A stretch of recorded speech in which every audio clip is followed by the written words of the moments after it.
গভীর অন্ধকার, রহস্যে ভরা এক জঙ্গল। উঁচু গাছের ফাঁক দিয়ে সূর্যের আলো কষ্টে ঢুকছে। জঙ্গলের মাঝে ছিল এক প্রাচীন গোষ্ঠী, জঙ্গলিরা। তাদের নেতা ছিলেন সাহসী জঙ্গলি রাজা ও তার সঙ্গী রানী। আর ছিল তাদের একমাত্র কন্যা, রাজকুমারী আয়রা। বয়স কেবল 20, রূপে অতুলনীয়, চোখে বন্যতা রহস্য, ত্বকে চাঁদের মতো আভা। তার একমাত্র বন্ধু ছিল এক রাজকীয় বাঘ, সেরা। সেরা শুধু তার সঙ্গেই নয়, বরং রক্ষক, ভাইয়ের মতো বিশ্বস্ত। সেরা সব সময় রাজকুমারী আয়রার সাথেই থাকত। এক রাতে ভয়ঙ্কর এক বন্য পশুর আক্রমণে গোষ্ঠীর রাজা মারা যান। হাহাকার নেমে আসে গোটা জঙ্গলে। রানী ভেঙে পড়েন, আর রাজকুমারী আয়রা বাবাকে হারিয়ে একদম একা হয়ে যায়। জঙ্গলে থাকা সবার ভার পড়ে আয়রার উপরে। রাজকুমারী চিন্তায় পড়ে যায়, সে মেয়ে হয়ে কিভাবে এত বড় জনগোষ্ঠী পরিচালনা করবে। জঙ্গল রাজার মৃত্যুর পরে জঙ্গলের শত্রুর সংখ্যা বেড়ে গিয়েছিল। প্রায়ই আক্রমণ হতো শত্রু দ্বারা। আয়রার পক্ষে সম্ভব হচ্ছিল না একা জঙ্গল গোষ্ঠীকে রক্ষা করা।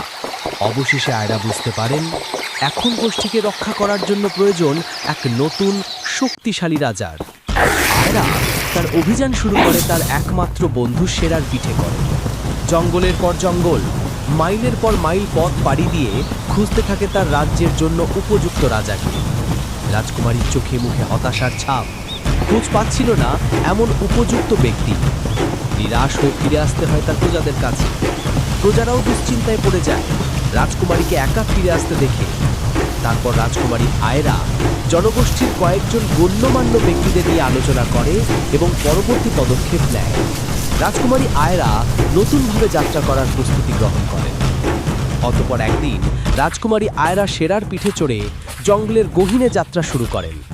তার পথে আসে অসংখ্য বিপদ, বিষাক্ত সাপের ফোঁস ফোঁস শব্দ, দস্যুদের হঠাৎ আক্রমণ, অন্ধকার গুহার ভেতর রহস্যময় প্রাণী। কিন্তু আয়রা ভয় পান না। সেরা তার পাশে, আর তার চোখে রয়েছে লক্ষ্য, সেই মানুষটিকে খুঁজে পাওয়া যে জঙ্গলের নতুন রাজা হবে। একদিন কুয়াশায় ঢাকা নদীর পাড়ে তিনি দেখেন এক অচেনা যুবক। উঁচু লম্বা, গাঢ় চুল, চোখে দৃঢ়তা, হাতে তলোয়ার। যুবক একাই লড়ছে 3টি হিংস্র নেকড়ের সাথে। আয়রা সেরাকে নিয়ে ঝাঁপিয়ে পড়ে তাকে সাহায্য করে। লড়াই শেষে যুবক নিজের নাম জানায়, রাজকুমার আরিয়ান, এক হারানো রাজ্যের উত্তরাধিকারী। আয়রা বুঝতে পারেন এই রাজপুত্রই জঙ্গলের যোগ্য নেতা। দুজন মিলে সেরাকে সঙ্গে নিয়ে ফিরে যান গোষ্ঠীতে। সবাই হাসি মুখে আনুষ্ঠানিকভাবে নতুন রাজাকে বরণ করে নেয়। নতুন রাজাকে পেয়ে সবাই খুব খুশি।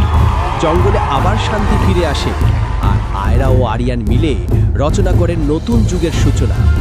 এই রকম সুন্দর সুন্দর কল্পকাহিনী দেখতে চ্যানেলটি সাবস্ক্রাইব করে আমাদের পাশে থেকে উৎসাহিত করুন এবং মতামত জানান আপনার পছন্দের ভিডিওর জন্য। আমরা চাই আপনাদের আনন্দের অংশীদার হতে। ধন্যবাদ আপনাদের ভিডিওটি দেখার জন্য।